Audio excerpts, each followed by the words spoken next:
Hello, friends. Thank you for checking out our YouTube channel. My name is Justin, and I'm one of the pastors at One Life Church. One Life is a church family committed to bringing the kingdom of Jesus to earth, one life at a time, through intentional relationships.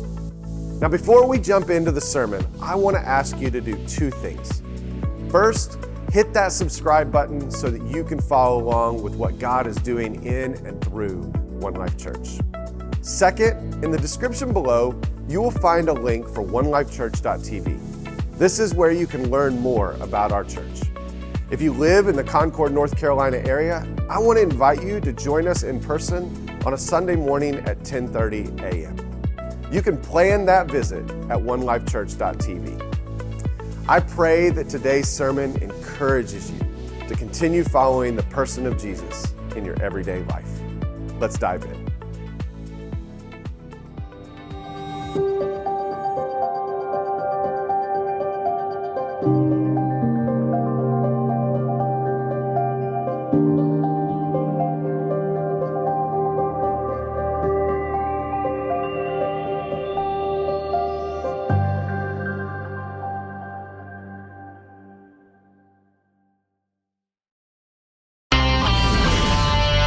All right, welcome back. Float tanks or float therapy spas are popping up across the country. Fans of the isolation tank experience say it's a chance to relax and zen out. Liz McLaughlin visited one to see a unique way to chill.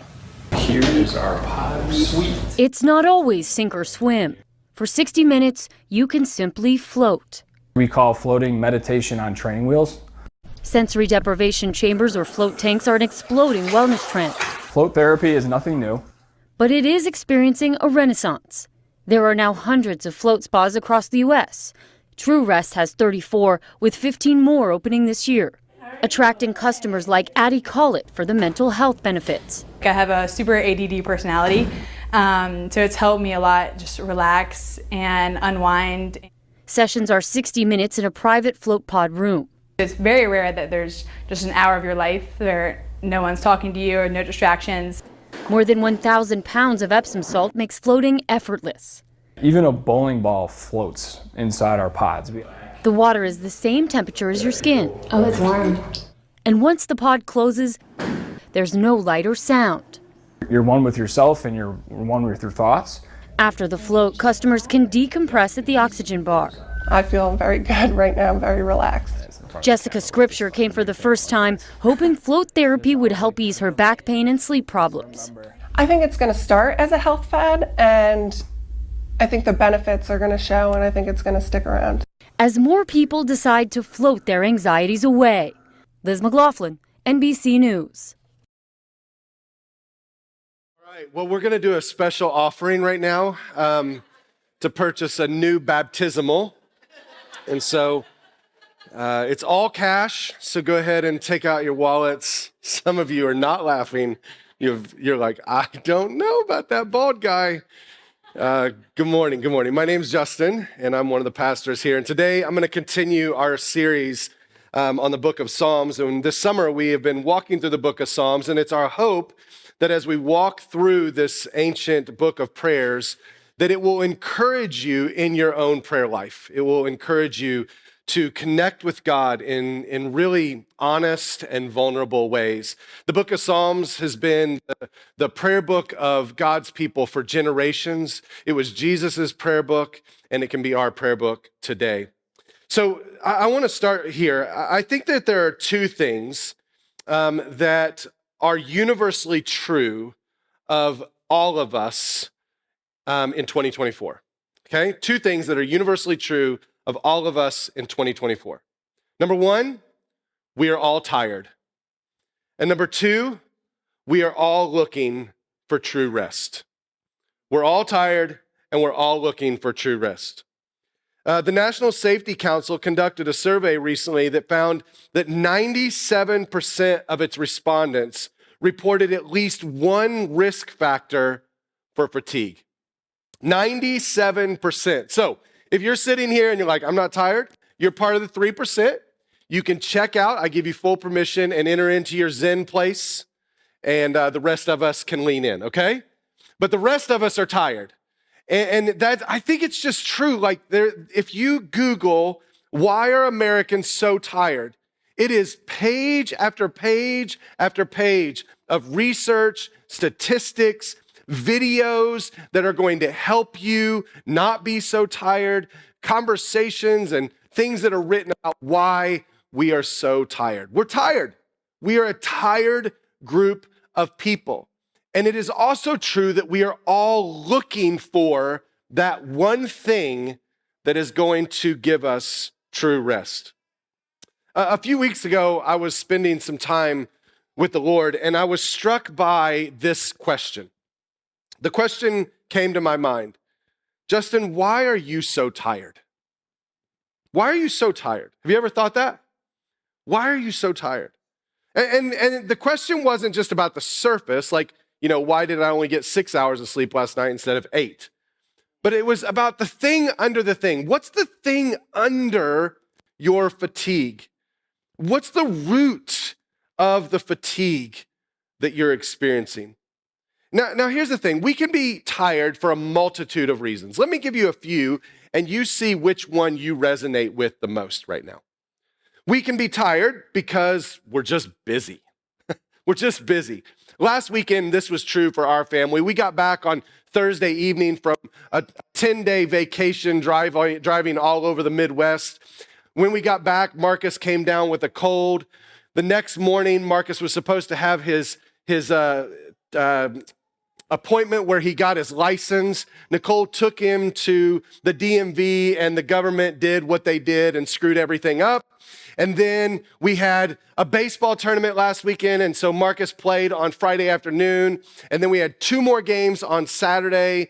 On Saturday morning, we had other things going on. Then on Sunday, we came to church, and then Marcus played another game on Sunday afternoon, and then we had student life on Sunday evening. Are you tired yet?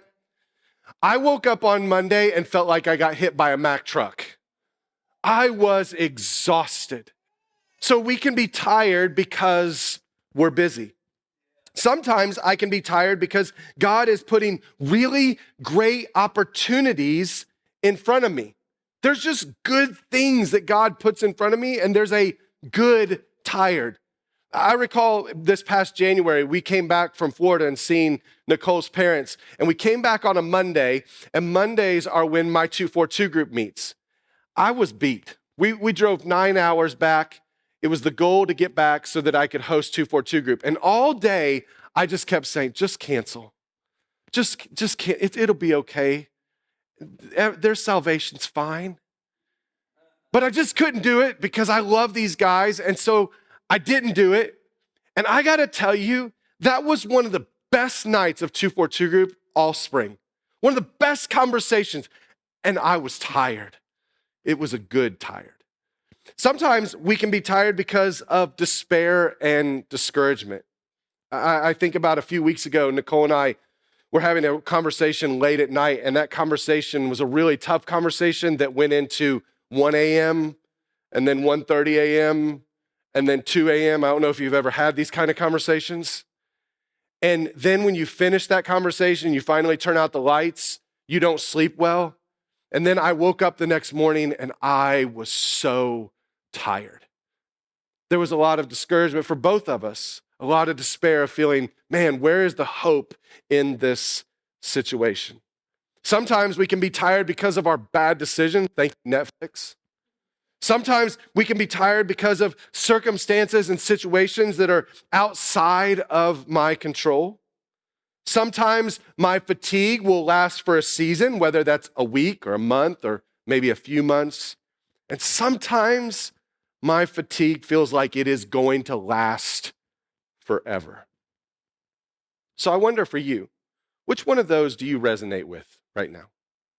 Now, I want to encourage you to do something for me. I want you to take an inventory of your fatigue, where you are right now. I'm going to ask you a couple questions, and I just want you to spend some time with yourself taking an inventory. My first question is, are you tired? Are you feeling tired by yourself? Are you feeling tired? My second question is, why? Which one of those things that I listed earlier do you resonate with? Or maybe you would add something else to the list. So what is the thing under the thing? What's the thing under your fatigue right now?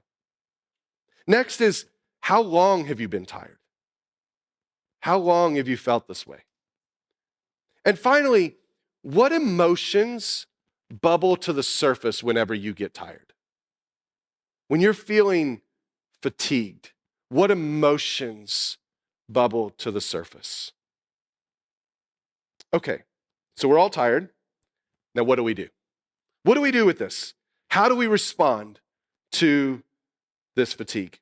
Well, if you listen to the culture around us, you'll notice that the marketing world also knows that we're all tired.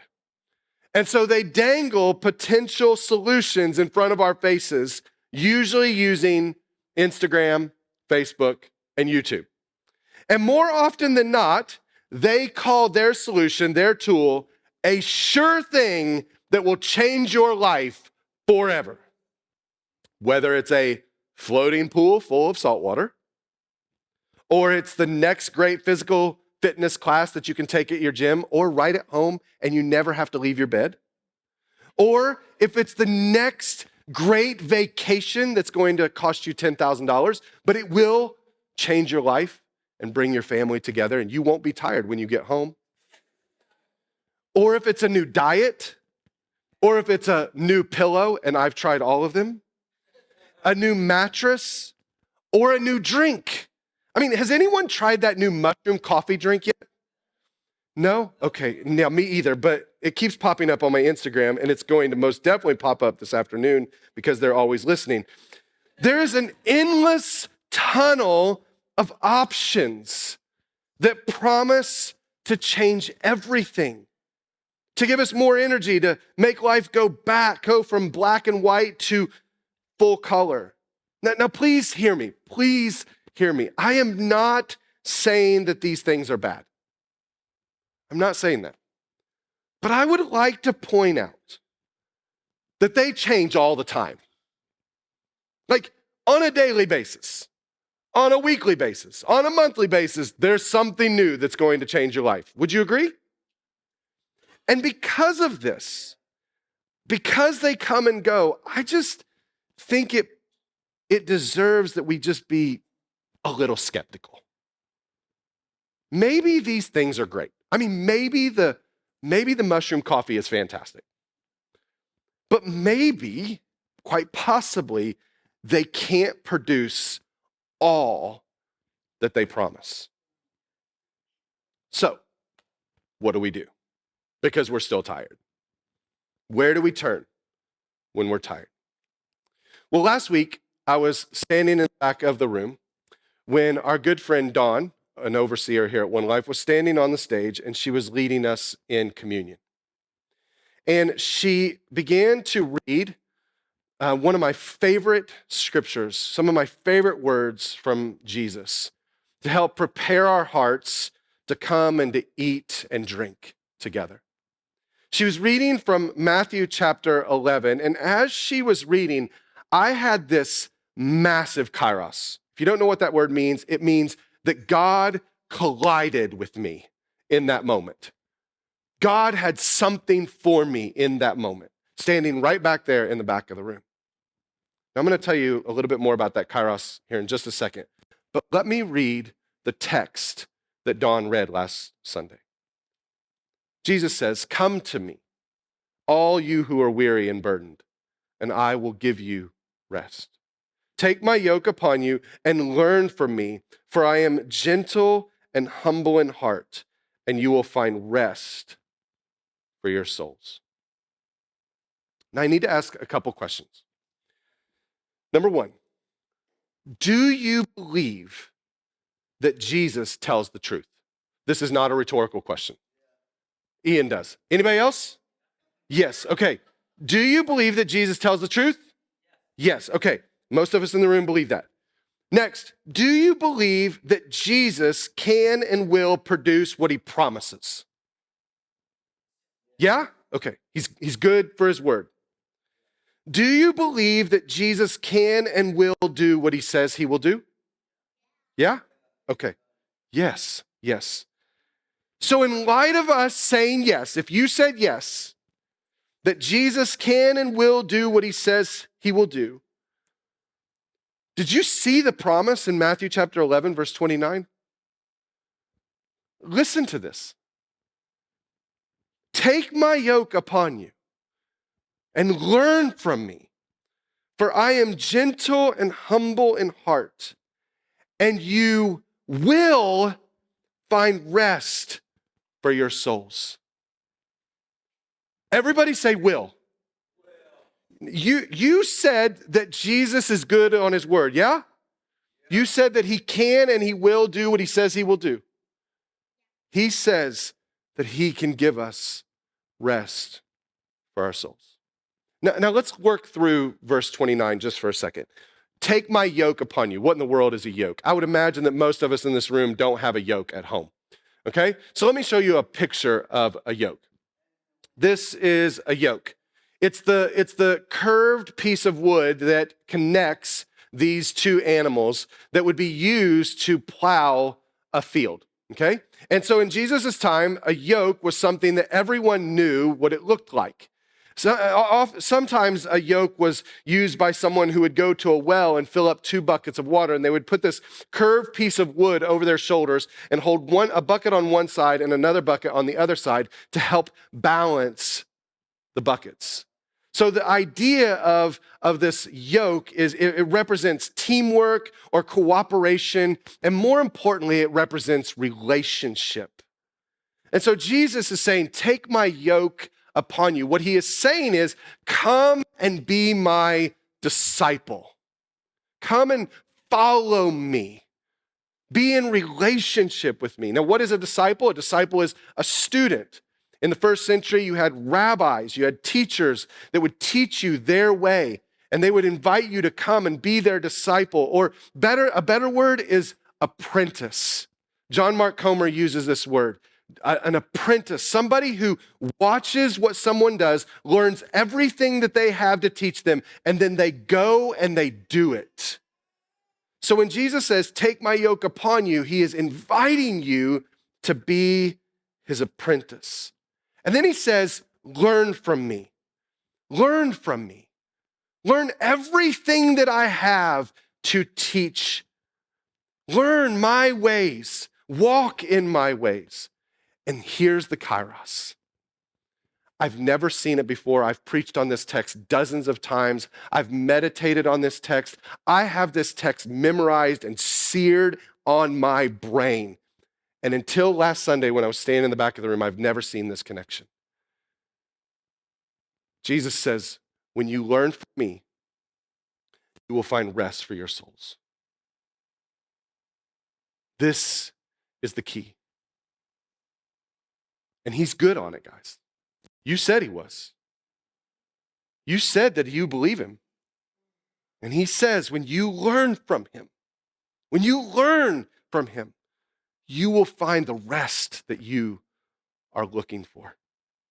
For Jesus, rest really means calm. Not necessarily like I didn't get my 8 hours of sleep last night, I only got 6. I'm not saying 8 hours isn't good, you should. But I'm just saying it's more than just a nap, okay, for Jesus. It literally means a calm presence. I think of the story where Jesus and the disciples are out on a boat and a storm comes up and it starts beating against the side of the boat and the disciples are flipping their lid because they think they're going to die. And where is Jesus? Sleeping. He's sleeping. And this is not a lesson on taking naps, okay? What he is exhibiting for his disciples and for us is this calm, this rest that you can have in the face of any circumstance in any situation. This is what Jesus means when he says, learn from me and I will give you this calm, this rest for your souls. Now the word soul for Jesus means your entire being. It's not just the invisible thing that's floating around inside of you, okay? For Jesus, the word soul means your mind and your heart and your body. And so he says, learn from me and I will give you rest for your mind. Ooh, that sounds like good news to me. I will give you rest for your heart. I will give you rest for your gut. I will give you rest for your body. I will give you rest in every circumstance, in every situation, in every season. And how do we experience this? We just have to come and sit at his feet and learn from him. I know I use this story all the time as an illustration, but it's just too good not to come back to. It's the story where Jesus and his disciples are traveling and they come to the town where Mary and Martha live. And they're going to sit down and they're going to share a meal. And Martha, she is busy, she is anxious, she's stressed out with a lot of good things, with hospitality, preparing the meal, all of the things, good things. But she is stressed. She is tired. And Mary is sitting at the feet of Jesus as a disciple, learning from him. And in Martha's tired, in her fatigue, she explodes through the door. Have you ever had that experience? When you get really tired and you just blow up on your kids? None of you? Just me? Okay, cool. Or you blow up on your coworker, or you blow up. Okay, a few of you are like, yeah, I've done that to my coworker, not my kids. I've done it to my kids like yesterday. Okay, so Martha's tired and she comes crashing through the door and blows up on Jesus. Are you really gonna let my sister just sit there and be lazy? And he says to her, Martha, Martha, or my friend, your sister has chosen the one thing that is necessary. For Martha, her doing good things was flowing out of a place of unrest. And Jesus was inviting her to experience rest so that her good things would flow out of that place of rest. In this Matthew 11 passage, Jesus is in some ways quoting God the Father in Jeremiah chapter 6, verse 16. It says, this is what the Lord says, stand at the crossroads and look, ask for the ancient paths, ask where the good way is and walk in it, and you will find rest for your souls. You're going to find rest for your souls whenever you look for the ways of the Lord and you follow them. When you learn them and you walk in them, you will experience a rest that you've been looking for. Now, there's another line in Jeremiah 6, verse 16. Don't go there yet. That is super convicting, so I need to prepare you because it's just going to hurt a little bit, okay? I didn't finish the verse. Here's what it says. But you said, this is the Lord saying to Israel, but you said, not going to do it. Nope. Gonna try the mushroom coffee instead. Gonna try the floating water. Whatever pops up on my Instagram, that's what I'll go with. Ever been there? I mean, I got to be honest for a moment, an honest moment of confession. You ready for this? When I step back and I honestly evaluate the moments when I am the most tired, 99.9% of the time, my time with Jesus, my time in prayer, my time in God's written word, slide to the background. They are inconsistent at best, and most of the time non-existent. There's just no way around it. I tried to find a way around it this week. I tried to get up here and look better than this. But there's no way around it. I've tried. I tried to say, no, I'm tired, but I'm still learning from Jesus. But no. For me, it is without fail that when I'm tired, I will try just about anything and everything besides retreating to the feet of Jesus as a student. So let me say this as clear as I can say it. True rest is experienced when we are sitting with Jesus and learning from him. So are you tired? Sit with Jesus and learn from him. Are you worn out? Sit with Jesus and learn from him. Are you discouraged? Are you experiencing despair? Sit with Jesus and learn from him. Are you confused? Are you disoriented? Sit with Jesus and learn from him. Are you exhausted? Are you burned out? Sit with Jesus and learn from him. Call me crazy. Call me old school. Call me whatever you need to call me. I've been called all of it. But believe me, I believe that Jesus knows what he's talking about. I believe that he wants us to show us the best way to be human. I believe that he holds the keys to life and more life. So when Jesus says it, I believe it's true. And I want to do it.